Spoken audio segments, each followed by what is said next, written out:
I think it's something the Democrats have to be very concerned about. There's a history of that in which the law and order issue is not one that's helped the Democrats. This goes back to 1968 and the Nixon law and order strategy that enabled him to win the 1968 election.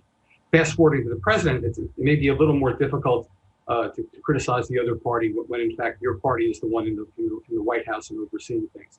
But this is definitely an area where the Democrats may be perceived to be weak on, and Trump is trying to capitalize on this in a big way to not only energize his base, but to try to get support from swing voters. The country is such a different place, though, compared to when Nixon was elected on that law and order platform. And I wonder if he also risks backlash in the way of energizing the Democratic voters by going to Kenosha, by continuing to take a hard line on protesters.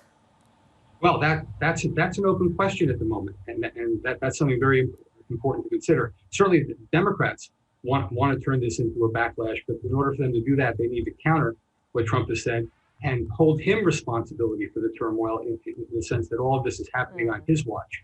That is, he's trying to deflect responsibility to Biden and the Democrats for all this, but he's the one who's president of the United States.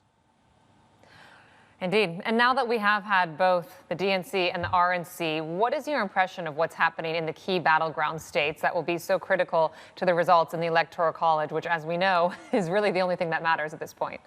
Yeah, I mean, interestingly, where we are now isn't far from where we were at the very start of the campaign. What this election is going to come down to is whether or not the Democrats, for one, can retake the states of Wisconsin, Michigan, and Pennsylvania that they lost by only 90,000 votes. The 2018 election suggests that they can do that, but they need all three of those states unless they can win in states like Florida, where they're heading the polls, and also Arizona and North Carolina.